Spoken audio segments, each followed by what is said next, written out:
Sunday. I love the movie. From the creators of the Star Wars saga, the movie everyone's waiting to see. You fall in love with the characters. We really enjoyed it. Very good. Lucasfilm's The Ewok Adventure.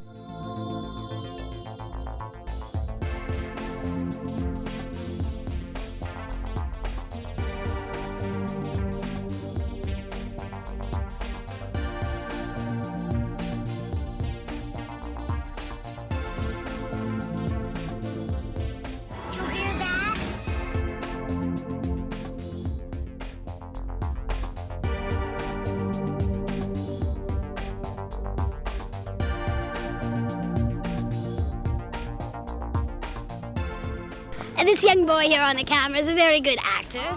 So he grabbed me by the hair. And he said he was gonna bash my head. I know he's going to go far if he'd only get that attitude out of his head.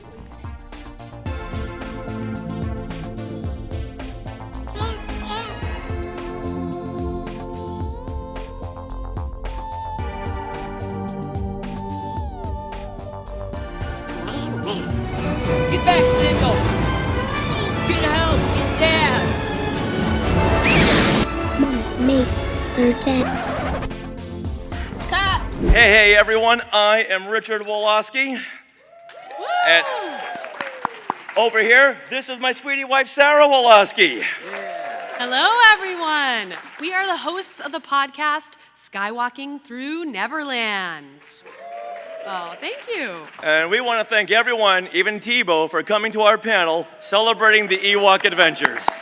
Woo! Now, correct me if I'm wrong, this is the very first panel ever at a celebration convention that focused and highlighted the Ewok TV movies. Right? Yep. All right, by a round of applause here, who saw the Ewok Adventure when it was first aired in 1984? All right, how about Battle for Endor? How many were not alive in 84 and 85? Did you guys just see it on Disney Plus for the first time? Yeah, oh. VHS. There you go. Yeah. OG fan. OG fan. All right. Yeah. I really want to thank my guests right over here. We've been planning this for the last couple of years. We did this at Force Fest in 2020, and now we thought we got to do it at Celebration because we really want to highlight these Ewok TV movies, which I grew up on and I really love. So all the way down here, it is Eric Walker, Mace Towani. Thank you. Then we have Kevin Thompson, who played Chukha-Trok, the badass Ewok warrior. Chukha! And also we have Tracey Thompson, who penned Kevin's biography, My Journey to Endor. All right, Tracey. And it was a frequent guest on the set, and she has many backstage type of things, perspective. So over the, oh, go ahead. Tell everyone what a great time. That's right. Well, we didn't want to miss that. Okay. So over this next hour, we're going to give you so many fun facts about the Ewok Adventure, behind-the-scenes stories by those who are actually there. So let's come on over here to our good friend Eric Walker. Eric, what do you think about when you hear someone say that they're a big Ewok Adventure fan and they grew up on these movies? Well, it's quite a humbling experience when somebody tells me that I was the Caravan of Courage was their first movie in Star Wars that they ever saw, which is like blows my mind, but because I'm a big Star Wars fan as well, so. But yeah, it's a very humbling experience to know that if I played a role in a movie and helped you escape your everyday worries and stuff, and you had fun, you laughed, you cried, it's just an honor. Tell us about the audition process and who you beat out. Maybe Robert Downey Jr. or a young Leonardo DiCaprio? It's funny you mentioned Robert Downey Jr. because I played his little brother in Less Than Zero, so he was probably too old at the time, but Leo, maybe. The process when I auditioned for the Ewok Adventure, of course, I didn't know it was going to be like for Star Wars. One day, my agent called my dad and said, I have a same-day audition for Eric. It's for a 1-hour after-school special And, you don't have to read, you don't have to go by and pick up the script. They just want to meet Eric to see if he's right for the part. My dad said okay, and he got me out of school. And then I went to the Egg Factory, which was right across the street from Universal Studios. It's now a Subway here. And I met John Cordy and Tom Smith. And they said, Eric, we think you look right for the part, but the executive producer's not here. Of course, they didn't say the executive producer was George Lucas. But we want to get you on tape. And I know we said you didn't have to read, but can you go take the script, go out in the lobby and spend 10 minutes studying the script? And they gave me the scene with myself and Sindel. So I didn't see Ewoks. I didn't know it was an Ewok thing. It was just Sindel and myself at the fireside. The fireside scene where he's like, after they ran away, that scene, before the pet boar comes and gets us. So I read it, but I said, I'll do it on one condition. Since you didn't give me time to study the script, at that time I had been studying acting, and I was a very serious actor. I said, you got to let me do my monologue, so at least they could see that and see that I could have a range of emotions and I could get into a character. So I did a monologue for them, and it just turns out that that's all they got was the monologue. So that's all George saw was me crying and talking about my family, my mother and father dying, and George loved it, and I was George's choice. So awesome. Yeah. And Eric on his YouTube channel has got his audition video. I do. They gave me the original audition that I did for them that George saw, so it's on my YouTube channel. Yeah. And name that YouTube channel? I'm sorry. It's at Eric Walker Music. All right, now Kevin, you started as a stunt Ewok in Return of the Jedi, and then you made the transition over to the Ewok TV movies, where you played Chukha-Trok, one of my favorite Ewoks of all time. Chuck Norris of the Ewoks. So tell us how you approached playing Chukha-Trok and how he could differentiate from the other Ewoks. Well, one with on Return of the Jedi, I played with being stunts. I was the man, basically thrown into whatever was needed. I was the cornerstone for every that. Well, we just need you to do this, and it becomes that. And so I did most of the battle, 90% of the battle scenes in Return of the Jedi. So when we had this audition, they brought out all the Ewoks, and I had no idea. They didn't give us a script, kind of like the same thing what Eric is saying. It was still kind of a hush-hush thing. So they just said, act, give us a couple of different characters.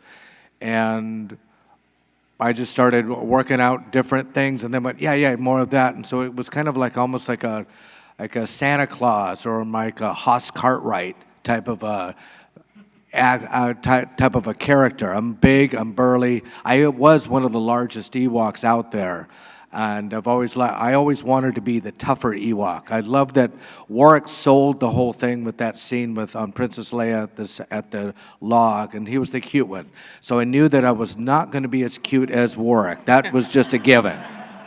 So that was not the card. So what I could play was the tough Ewok, and that's what I always wanted to play. So it was much more of that. But you didn't want to bring it too much toughness out there. So that's why I played it more like a Hoss Cartwright or a Santa Claus type of a thing.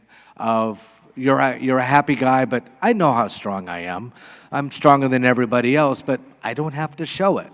But it was a fun time. And what was also fun was we had our own dressing rooms. Because on Return of the Jedi, I was in a trailer with 10 other guys. So it got by the afternoon, it wasn't really too pleasant. And you really didn't have a time to just kind of hang out. But on the Ewok movies, we got our own place to hang out. And that was actually a joy. Yeah. But it was neat that it was only 5 or 6 of us in it. And so they were able to be a little bit more attentive to us too, and you were able to bring out this character of Chukha-Trok and Deej and Whittle and Ouija, and all those different characters, and they were able to bring those out and bring time to it. And we also had a lot of fun just having a grand old time, just busting chops with each other because Eric would bust our chops and we'd bust his, and we had a grand old time with it. Aw. Yeah, Tracey, you weren't in the films, but I know you were on set. So do you have any on-set stories? Maybe call them out here, Kevin? Ooh. So, Kids, block your ears. yeah, no.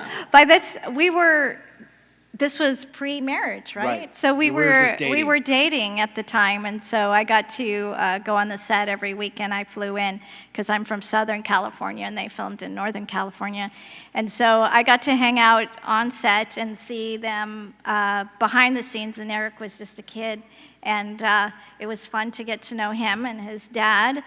We even went to his house for dinner. Do you remember that? Yeah, I do. Yes. Yeah, I was a snotty teenager, but yeah.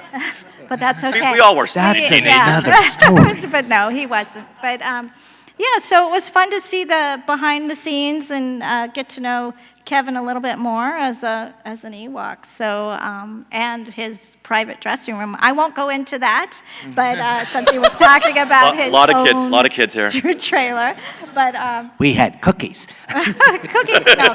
But That's not a euphemism. no. Euphemism. But it was fun, and we got to get to know each other, and they really did become a family. Oh. So. Now, I was told that you had a fun Warwick Davis story. Oh, yes. Well, Warwick also, I mean, you see the magic when he puts on the costume, but he's also hilarious out of the costume. And he wasn't filming that day, and so I went to the swimming pool at the hotel where they were all housed. And his little mischievous way, there were these huge flowers. I don't know if you guys remember it.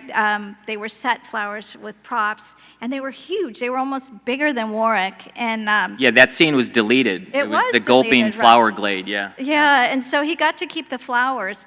And so he was running around the pool area. There was this grassy area, and all of a sudden he would have this big flower planted in a person. He would sneak up to people behind, at the pool, and he put this big old flower, and then like the lady in her bikini would turn around and jump because this flower was huge, and he was hiding behind the flower. So, and you could see him just getting a big thrill out of it. It was just, it was cute. They'd pick the flower up and move on. And then move it again, yeah.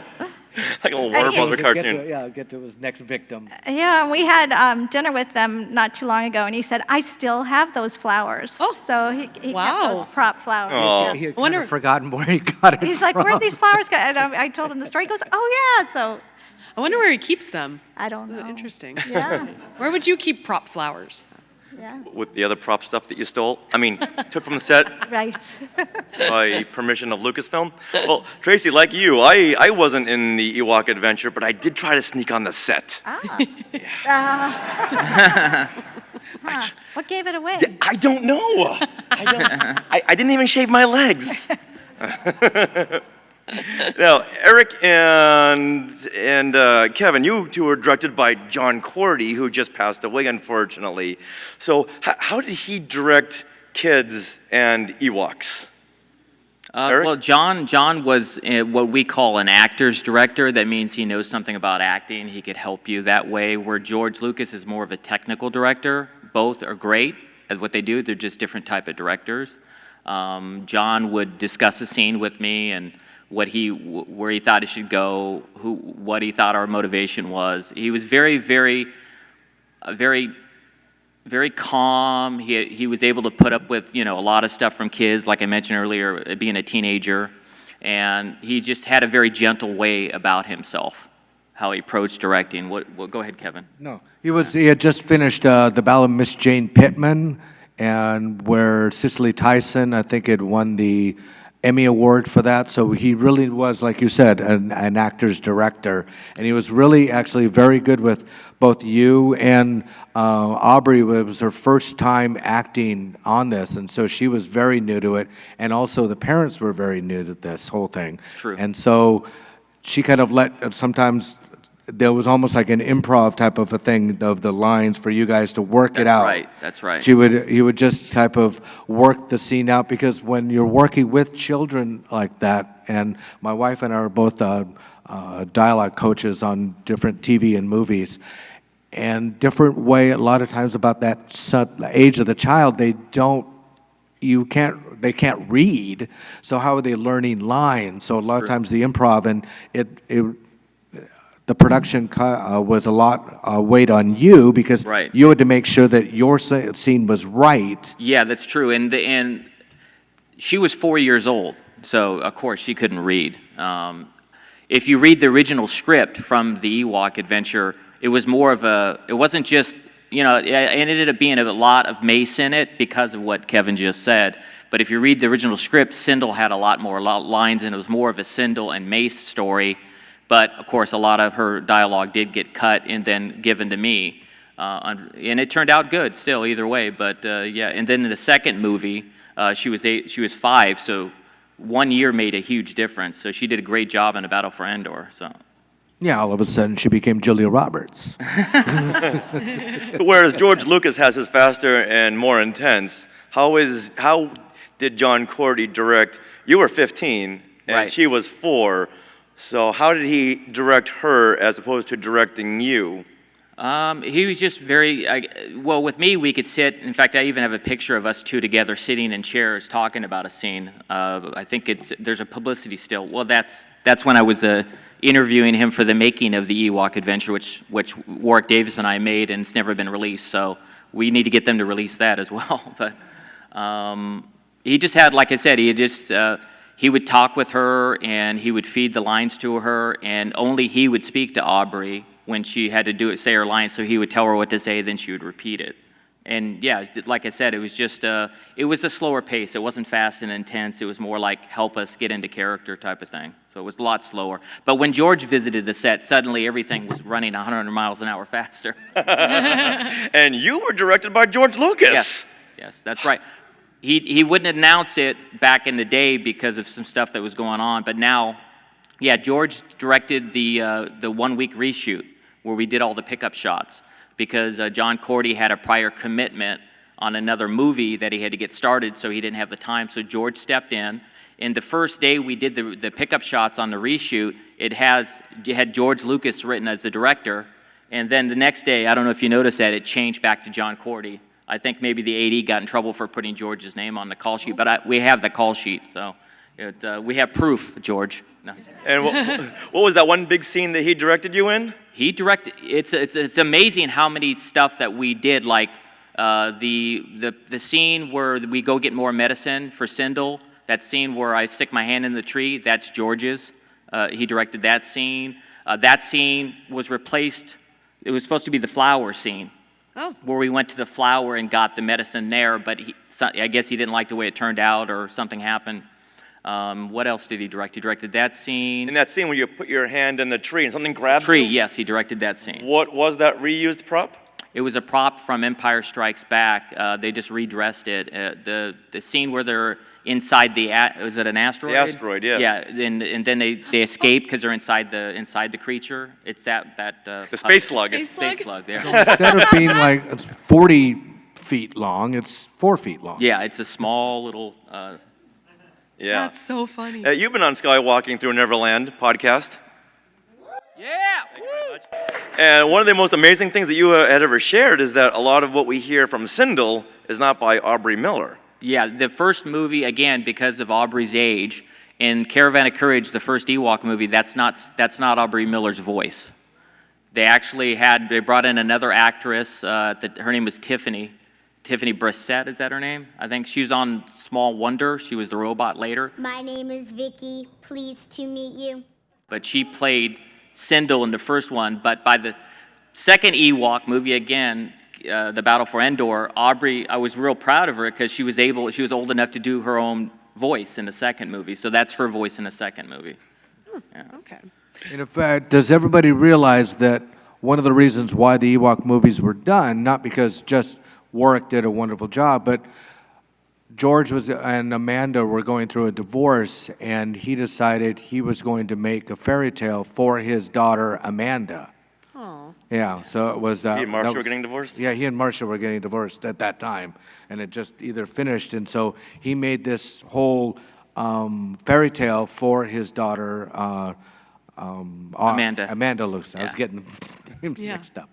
Wow. Yeah, so when you think about it, how cool is that to have a dad that will do 2 movies for you because you love Ewoks? That is the ultimate power play. Yeah. I made 2 movies. What did you do, Marcia? I know it was your idea to kill off Ben Kenobi, so we'll give you that. We love Marcia Lucas if you're watching. Now, Eric, you and your dad took some amazing on-set photos and behind-the-scenes pictures. Yes. So we're we gonna kind go of through some of we kind of got in trouble during some of those because I took a camera into where they had all the props, and later they said I shouldn't have took some pictures of all the miniatures and props. But yeah, my dad took a lot of great photos when we were on a set. So There's let's the go through flowers. some of these, actually. And then you and Kevin can share your memories, even Tracey, if if it sparks a memory for you. Well, this picture is from the scene we've been talking about that Tracey mentioned, the flowers. This scene was cut from the movie. Let's go to this one here. Who's that? What's happening? Who's this burly hunk? What's going Like on? I said, we like to bust each other's chops. That's me and Kank, Margarita Davis. Margarita Farrell. Fernandez. Meryl Farrell now, yes, she's married. She got married. Margarita Fernandez. Who did she play? Kank. Okay. Wizard. Wow. Okay. Oh. And there's Eric over there going, Yes. okay, don't. What's happening? Are you like trying to put Hey, guys, milk, what's blue going milk on on here? her head or something? It's lunch. That's a weird She shot. deserved whatever whatever I'm doing. It's she either milk or deserved it. orange juice, probably. I'm guessing 99% of the trouble on set was from you? No, it's from Margarita. Oh. All right. What about this one? There you are on a horse. Oh, there it is. Chukha-Trok on a horse. You do realize that a horse's eternal enemy is a bear, right? And I'm a bear on its back, and it always wanted to knock me off. It would cruise me right into the low-hanging branches of a nearby tree. Because I couldn't see where I was going. I mean, I don't know if anybody has ridden a horse, but how many people have ridden a horse blindfolded In a bear suit. in a bear suit, Yeah. Anyone? going full Anyone? gallop? Full Anyone? gallop. Yeah. Anybody? Raise their hands. Their hands. Was there any point, Yes. did you like fall off at any point? No, never fell off. Oh, Come nice. on. I'm Haas Cartwright. I think Tony Cox fell off on Tony Mark, Cox. right? Oh, remember he was hanging out. He's literally 2 feet because he's got a smaller pony. He's literally 2 feet off the ground, if that, maybe 18 inches, and he's hanging onto the neck because he had slid off, and he's hanging onto the neck of the horse, and the whole crew is just busting up because it's the funniest thing. This little Ewok hanging onto a little pony, saying, "Help, help!" And we're going, "Just let go." Let go. You've got 18 inches to fall. You're in full padding. It's not gonna hurt. No, it's not. He's thinking he's 30 feet off the ground. No. He's hollering at the top of his lungs. Yeah, that was Tony. Yeah. There's so much padding in those suits. It's like a Stay Puft Marshmallow Man is rolling down the Endor forest. And we finally convinced him to let go because no one was going to go over and go over and help him. It was just let go because we didn't. Too bad we didn't have phones at that time. It would have been a great thing. Yeah, right? He finally let go. He goes, "I didn't know it was that far." We said, "We've been telling you for 15 minutes that you're only 18 inches off the ground." Now, is this really you, or is this Jeff Lynne from ELO? All right, this is when Paul Gleason Yes. took over as your dad. That's correct. In the for second, Ewok's Battle for Endor. That's correct. In the second movie, Guy Boyd Jaromit was replaced by Paul Gleason. And this is before or after the Breakfast Club? I think it was before, or it was right around that same time. It might have been right after. This is '85, so if anybody wants to Google. So this is right around the time Breakfast Club was I think he got Breakfast This Club was shot from in his, May. This from was the shot stud. in May of '85. Well, he didn't really have a whole lot of screen time on this. I know I did. Spoiler alert. Yeah, this is where Mace does not meet his demise because Mace lives, right, everybody? Yes, he does. Now, did you have a connection with Guy Boyd, and did you have a connection with Paul Gleason on the set? This was not more so with Guy Boyd because we had more time, we had more scenes together, so I had more of a connection. We took this picture, we talked a little bit. We didn't really have a super connection like on the first movie because it was very fast-paced. This movie was directed by the Wheat brothers, and they also had a second unit that was being directed by Joe Johnston. So there was a lot. They had 2 full crews at the time. So. Right. And your mom, played by Finola Flanagan? Finola Flanagan, yeah. Yeah. Was that her in Battle for Endor? Because we see the backside of her. No, it was not her. It was just a stunt double. An extra pair of legs. All right, well, let's go to this scene here. Oh, the magic pond. Yeah. All right, Can you tell us a story about this one?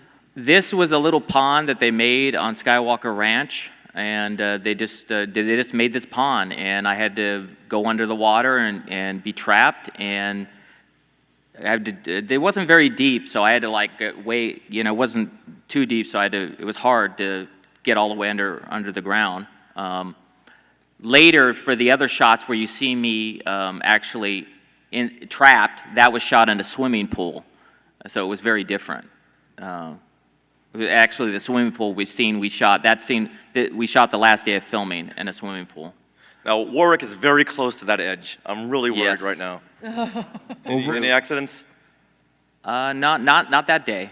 What I do like is to see that Debbie Carrington over there on the very end, the late Debbie Carrington, is right there with Aubrey, showing her just just being like a big sister to her, and so showing her everything that may not, may be dangerous to her. And that's the way we were on the set. We all took care of Aubrey just to make sure that, because the thing about a set, and a lot of people don't realize, it's like a child walking around a construction site, which is really fun, and you got all sorts of big trucks and everything, but you're not supposed to be there without parental supervision, and a lot of times when the child is there, you forget that they're just working, and everybody else then does have to look after the children while that's happening, so that it makes sure that she might think of just playing around, and then all of a sudden she's in the water drowning, and which can happen very easily. And the day we filmed this scene was one of the days that George showed up on the set, so he was there when we filmed this scene. Nice. Yeah. I do have a question on, I noticed like all of your Ewok heads are off. So did you pretty much put the head on just for one shot and then take it off immediately? Like how did that work out? Well, it's easier to hear direction and get a view of the geography of what's going on without the head on. And also it's much cooler because once the head goes on, it's sunny like that. It gets up to about 120 degrees inside that outfit. Ooh. The eyes fog up, and then as Tracey talks about that in the book, you find out what it's like to be in one of these outfits. It's not everybody goes, "Oh, I hate this mask."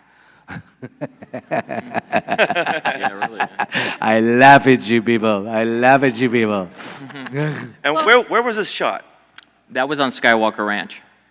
And most of it was shot in all around Skywalker Ranch in those fields? Yeah, so a lot of it was shot on Skywalker Ranch or 10 minutes away in a place called Roy's Redwoods Preserve, and also the San Jeromo Archery Range did a lot, but all within like 10 minutes of each other, other than the times we were at ILM in San Rafael. Well, also, I want to mention that when you guys had your heads off, you would count your steps, and then I noticed that, and I also note it from your stories. Yeah. But and then once you put your head on, because you couldn't see, you knew like it was 10 steps till you got to the edge of the water because you couldn't see. So a lot of it was just counting before you got your head on, and then once the head was on, you would count your steps. Knowing that, go back and watch the Jabba the Hutt court sequence in Return of the Jedi. You see all those aliens bumping into each other all around. Wow. Ewoks don't bump into No, each they other. don't. And even though it appears that Mace Towani perishes in Battle for Endor, well, you know what? He returns. Hashtag Mace Towani lives.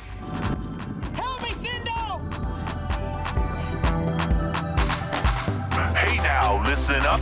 There's no need to hesitate. There's no stop and celebrate. Every day's a brand new day. Let's get going. What you say? Nothing's complete, nothing's concrete. Sweet or sour, it's what we make. The question is the answer to most everything.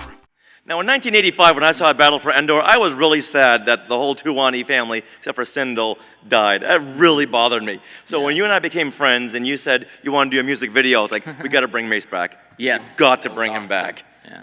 That was one of the highlights. Good job. Richard directed the music video. Good job, Richard. Oh, thank you, thank you. That was a lot of fun. Now, when you think of the Ewok Adventure and Battle for Endor, what are some of your favorite scenes? My favorite scene is actually the fireside scene where I'm trying to comfort Sindel and make her not worry, and I tell her I'm going to be mom and dad and take care of her. Another reason why is that's the only scene that wasn't dubbed and looped. So it's actually my voice on the set in that scene. So because they ran out of time, and they said, oh, we could clean that one up. The sound wasn't too bad there. So that's my favorite scene. Another, of course, I helped kill the Gorax and save the day. So that's another, favorite scene. I had it under control. I really did, until he lets the little stupid fairy out and the rocks come flying out. I had everything under control. That's the best scene, though. It's one of the things that, it's like helping the plumber. Really, dude? You gotta help? I'm gonna charge you double. I should have charged them double. You left the frickin' fairy loose. I know, sorry. I had it under control. My next chop was taking the Achilles tendon out, and then Gorax is down. And also, that would be one of my favorite scenes too, when Chukha-Trok dies. Not the fact that he died, but the fact that we know where you're going with this. We know where you're going. Yeah, I know. Yeah, sure. But Kevin was so great. He helped me, and we actually rehearsed the scene a lot. So, although Amanda Lucas, I understand, we made Amanda Lucas cry. So, no Ewok is ever allowed to die in a movie after that. Just the whole Towani family. Yeah. So. All right. The Towani family again. Kevin, what about you? What are your favorite scene from Ewok Adventure and Battle for Endor? Just getting the idea that you get to play an Ewok again, it's like, wow. Oh, I thought I had hung that up and it was going off on something else. And now all of a sudden we're doing Ewoks again. So that was just a fun, knowing that I was getting another, as an actor, it's like, oh, okay, I got a couple of weeks working. This is great. But to find out that I was playing a tough guy, a tough Ewok, exactly what I've always wanted to play. And so on the scene with like the axe scene, when I throw at that, with the just all the toughness of scenes like that, being able to ride the horse to save the day, and then the battle of the Gorax. Like I said, I had it under control. Script-wise, I had to die, so it's just one of those things. So, but I just wanted to let people know I had it under control. On Battle for Endor, they brought me back as, just like in Jedi, I was the stunt guy.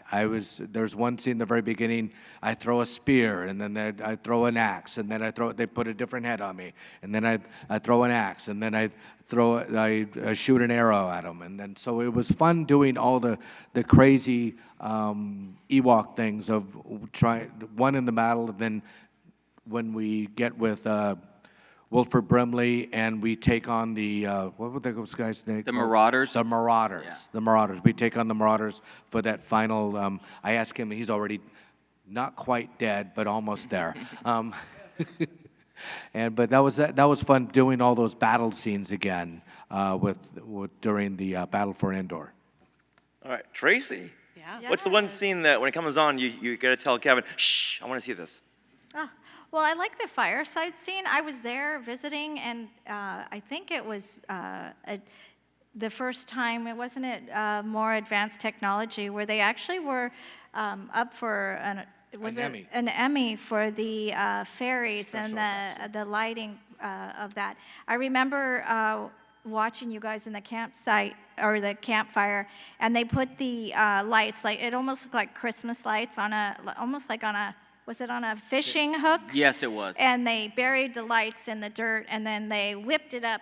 I know what you're talking. You're talking about it's later in the movie. It's when the Wisties come. Yes. And then later I find Queen Izarina, but you're talking about that. That's a great scene. That was from the Cookie Bay. That was a great scene, yeah, and I love that scene. And then Warwick's trolling around, and there really wasn't anything in the air. They were just all improvising, and then they later filled it in with special effects. So that was fun to see it from the start in the beginning, where there was nothing there, to when they filled it in with special effects later.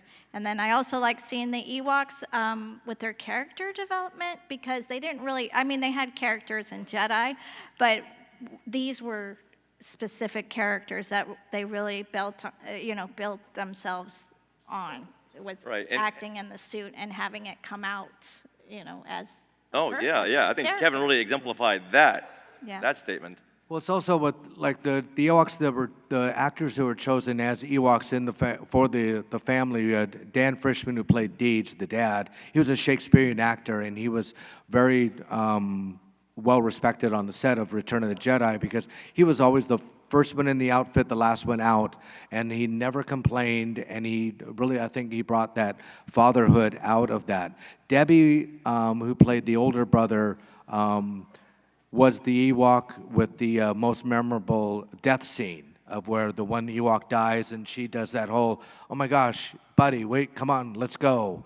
And it's one of the most saddest scenes in film history. And she was an extra. Tony Cox was the Ewok who did most of the riding on the speeder bike, of all the craziness of that. And so it was great that it was kind of almost like a reward for us doing the good job in Return of the Jedi, that we got repaid in doing these movies. One of my favorite scenes is the turning point for Mace Towani. Up until 45 minutes into the film, he is that angsty teen.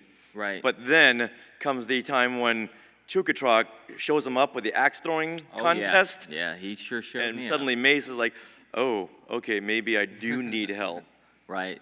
Now, speaking of this scene, wouldn't it be really fun if we reenacted that scene up here on stage? What? Wouldn't it be really fun? Yeah?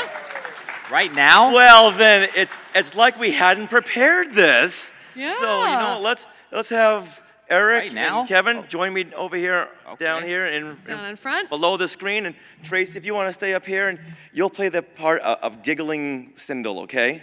Okay. And Sarah, think I you can read the handle it. narration, okay? Okay. This is gonna be really fun.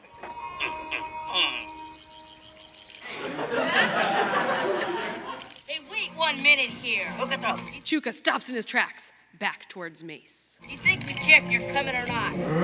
You might be big, you might be strong, but obviously you're no warrior. Yeah, you're scared, that's what you are. Chukha spins around to Mace. You're scared, that's what you are. Hey, watch this. Mace turns to a tree in the distance. He hurls his axe, which finds its mark. He turns to Chukha. Sindel giggles. Chukha-Trok steps in.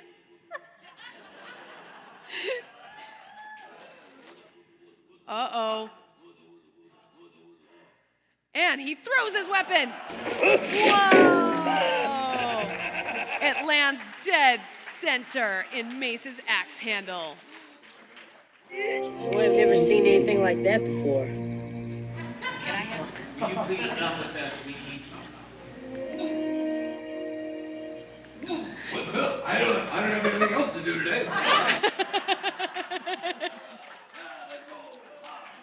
He, Mace, Sindel, Wicket, and the others head off into their Ewok adventure. So we're ready for our first question. I was just wondering if anyone had any Wilford Brimley stories that they could share. Wilford Brimley stories? Uh-oh. Should we share it? Wilford was a friend of me. He liked me. He was an actor's actor. It was funny about Wilford was he started out as a teamster. He was a cowboy. He was a stunt guy. And when you watch him in the movie, he's only 55 years old. Yeah, I know. He looked like 75. He's only 55. Wow. He's kind of like not Yul Gibbons, but he was really not as old as he looked. But the tough thing of working on that movie was you had two brothers as the Wheat brothers directing, and so many times they were very passionate about the scene, but they had two different versions. And so Wilford would get very upset, says, "You told me to go right, now you told me to go left. which way am I going here? I don't know what's going on. Whereas Joe Johnston came in, who was like what Eric said, was second unit director, and he was really a kid in a candy store, and he was going, okay, what we're gonna do now, guys? And he had only one vision, and he was just second unit. He was supposed to just get the, but Wilford actually liked working with Joe much better, and it wasn't anything wrong with what was the Wheat brothers were doing or what Joe was doing. It just, the flavor just worked better together with Wilford and Joe than with the Wheat brothers. And so that was just, but Wilford took the whole crew and cast and everybody out. The end of the show, took us all to Chinese food, and it was on his tab. And he just took everybody else, says, it's on me, guys. So he's a good guy. Awesome. I heard the only director Wilford Brimley did not like working with, Frank Oz. I heard Ron Howard, too. Oh. So, you know, just. Yeah. Wow, Hi okay. there. And here he is, Frank Oz, everybody. And Ronnie's in the building. Got to hear those stories. Okay, Leia. Hi there. You mentioned that being an Ewok is you're very padded, right? So how challenging was it to do all the stunts that you were set to do with all of that gear on? Okay.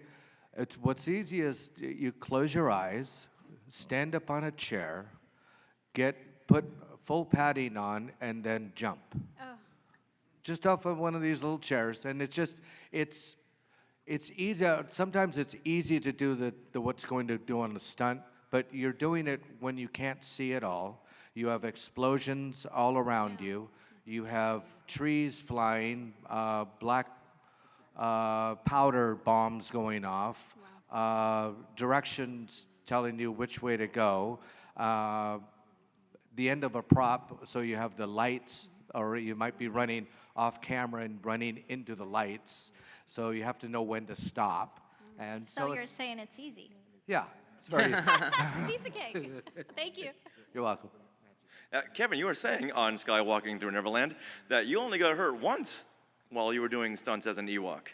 Yes, it was a stunt while being thrown into the jail wagon when they grabbed the Ewoks and they threw us into the wagon. Well, I was every Ewok that got thrown in the wagon. They would just change it up. And they would throw me in the wagon, and then they said, oh, we saw the pad. So they took the pad out. It was a little 3-inch pad, and so now it was a 1-inch pad.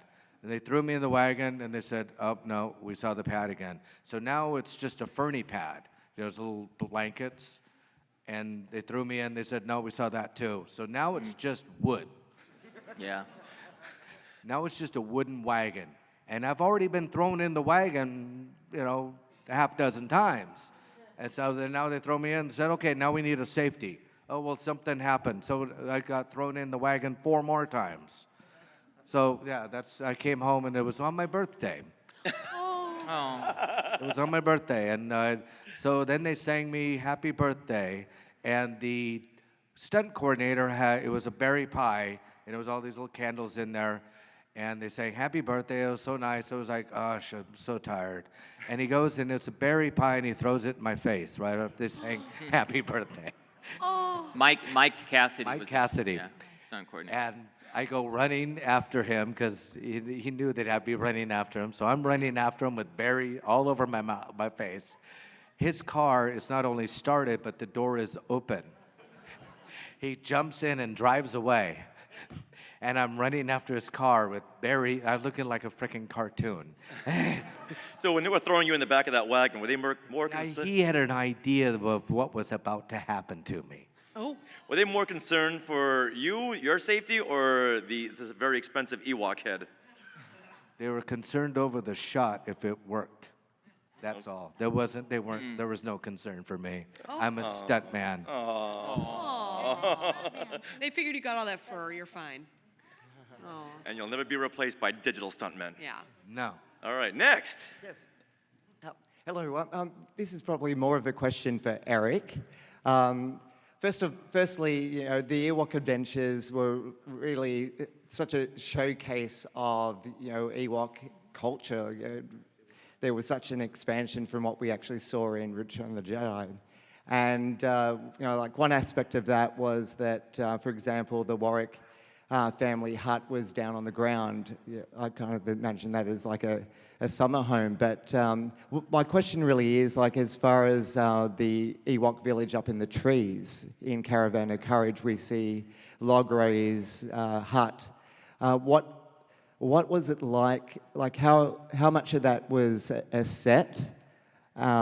Because at one point you see like the interior of Logray's hut, and then we get shots of Mace and Sindel and the Warwick family exiting Logray's hut, and we see part of the Ewok forest. One of the great things about Caravan of Courage is they had a lot of use of matte paintings.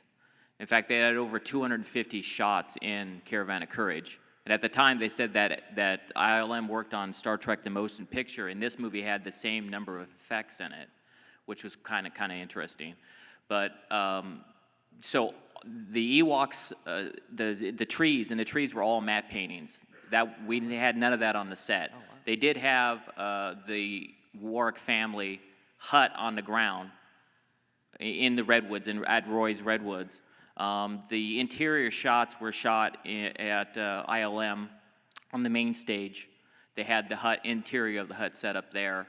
There was one shot where you see us coming down, and they put a rig on us, and they had us way up high, and other stunt coordinators lowered us to get that shot where we're coming down. Oh, cool. And in fact, during that shot was the pickup shot that George directed, and Amanda Lucas was there that day. Oh, wow. And if you remember, that's where Mace throws away, he doesn't like the rock, so he throws away the rock, and he said, "I don't want this stupid rock." Amanda Lucas didn't know we were making a movie, so every time in the middle of the take, she would yell out, "Why is it a stupid rock, Eric?" But we just continued to do the scene, and everybody laughed afterwards. But most of it was matte paintings. Wow. All the stuff in the trees. It's beautiful work. Yeah. Oh, in fact, a little trivia for you: in one of the shots, they actually painted Winnie the Pooh in one of the shots. So, yeah. Wow. Wow.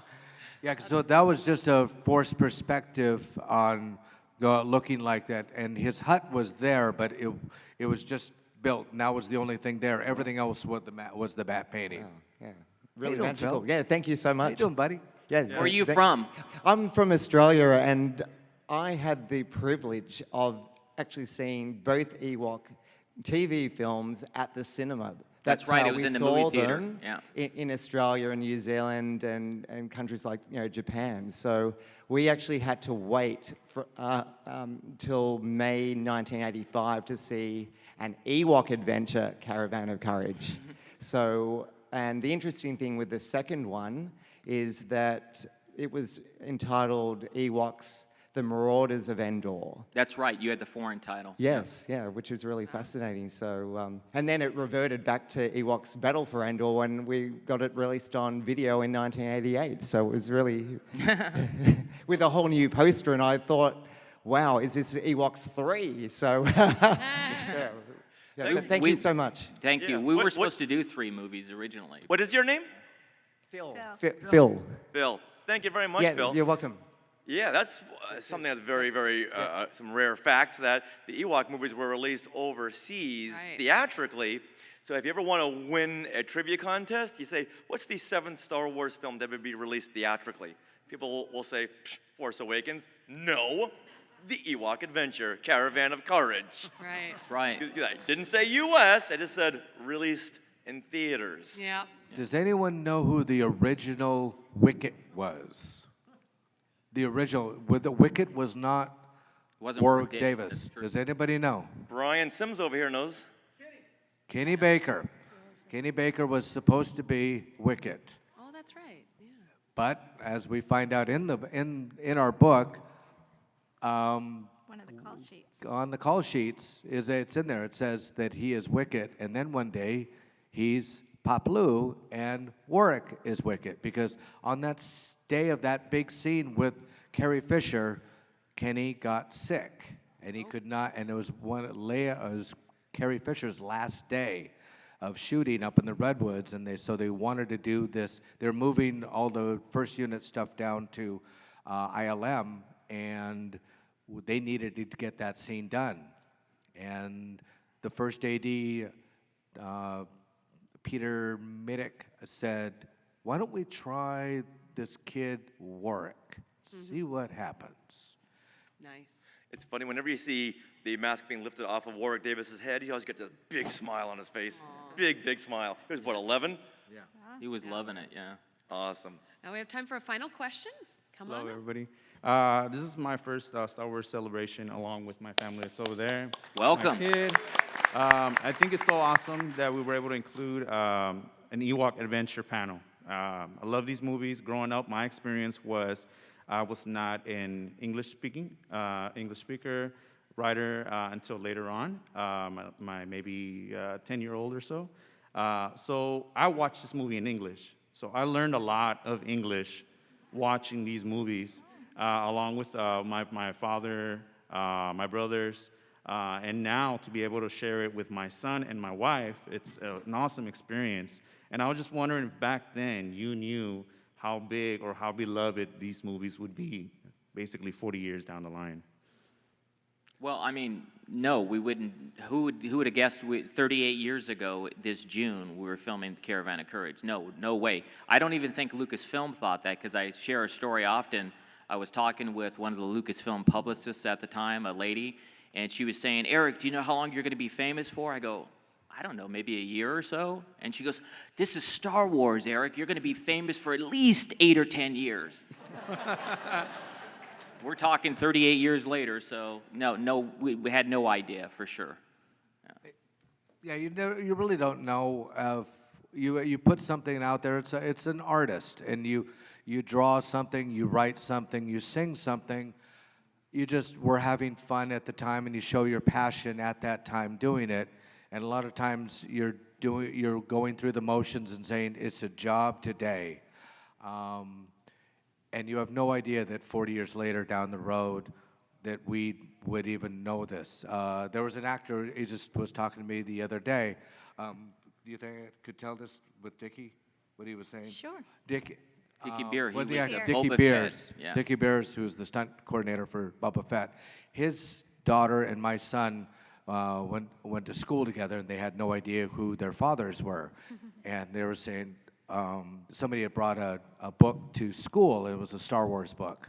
And they're looking through it, and my son goes, oh yeah, my dad's in Star Wars. And she looks at him and goes, well, my dad's in Star Wars. He goes, well, which one? He says, oh, Return of the Jedi. He says, well, my dad's in Return of the Jedi. And it's like, well, what did he play? He says, oh, he played a whole bunch of different characters. I think he was one of those, like, stormtroopers. He goes, wait a minute, my dad fought stormtroopers. That's awesome. Yeah, and he comes home, he says, Dad, do you know Dickie Beers? I go, yeah, he was one of the stormtroopers. He goes, unbelievable. And she comes home, and his name was in there that he was doing stunts for Boba Fett. And he says, Dad, did you know who did you play? His daughter Amy's going, Dad, do you know who you are? He goes, no. He says, you're Boba Fett. He goes, who is Boba Fett? And so it was at that day that he realized who he was. He had no idea that he was Boba Fett. And that's really what we are with all this. We have no idea. Thank you. Yes. Thank you. Woo! All right. Before we go, because we have a little bit of time, we wanted to plug what you guys have going on, what we all have going on. So, Eric, if I could have you. Okay, thank you. Yeah, my passion now is music and also all for sci-fi. I have a podcast. A couple of years ago, I realized that there's always these podcasts for like Star Wars or Star Trek, but I don't see a podcast that covers all of sci-fi. And I said, wait, that might be a great name too. So all for sci-fi, we cover everything: Star Wars, Star Trek, Halo, anything sci-fi or fantasy related. And we review it every Saturday. We do the podcast, and we'll review whatever just came out. So if you want to subscribe, we're on YouTube at All for Sci-Fi and All for Sci-Fi on Facebook. And I have my co-host is a funny guy his name is Captain Rickster. He's like a comic book guru. He's over here, so. Yeah. Woo! All right, and Kevin and Tracey, What do you have going on? Well, I've always been passionate about writing, and I write for different communities. We're very involved with Little People of America. It's about people with dwarfism like us all around the world. And so I've always written for their newsletters. And I decided, both Kevin and I've always heard his stories wherever we go, like in the grocery store. He's always telling people that he was in Star Wars. And so for our son, we wanted to leave him a legacy of our stories. And so we wrote the book, My Journey to Endor. And it's about Kevin's time from the audition to our date. One of our first dates was the movie premiere. So at the end of the story, I won't tell you too much about it, but it takes you right on the set from start to end of Return of the Jedi. Perfect. That's my great. passion. Amazon link I'm right going to there. get a copy of that later. Yes. I'm going to come see you. And you can pick them up at our table. Kevin's at Autograph Hall, so we have some at the table. And then it was #1 on the Western region on Amazon, so you can also buy it there. Perfect. And then Richard, what do we have going on? Well, not to be outdone with a book, but yay! Here we are today in Star Wars history. This is Star Wars fun facts. Every single day of the year have been fact-checked by Anthony Daniels, Billy D. Williams, Eric Walker. At some point, it's like, Rich, stop emailing me and texting me every minute of the day to verify all these facts. He never said that. Eric has been nothing but gracious for this time. And his call sheets and everything he has, but everything that you could ever want from Star Wars as a Star Wars reference book. Today in Star Wars history, we have some if anyone would like a copy. Right back here. And there's a QR code. Yes. So you can catch me in the first couple episodes of Obi-Wan. Yep. I think they cut most of my stuff, but I am I'm a character called an Aki, and then I do have another character coming up later on in the season. Yeah, the first 2 episodes when Obi-Wan is at the meat packing plant, you'll see Kevin right behind him doing this. We want to thank everyone for coming out to celebrating the Ewok Adventures at Star Wars Celebration Anaheim 2022. Thank you very much. Yup Thank you, nub, everybody. everybody. Yup nub. Yup nub.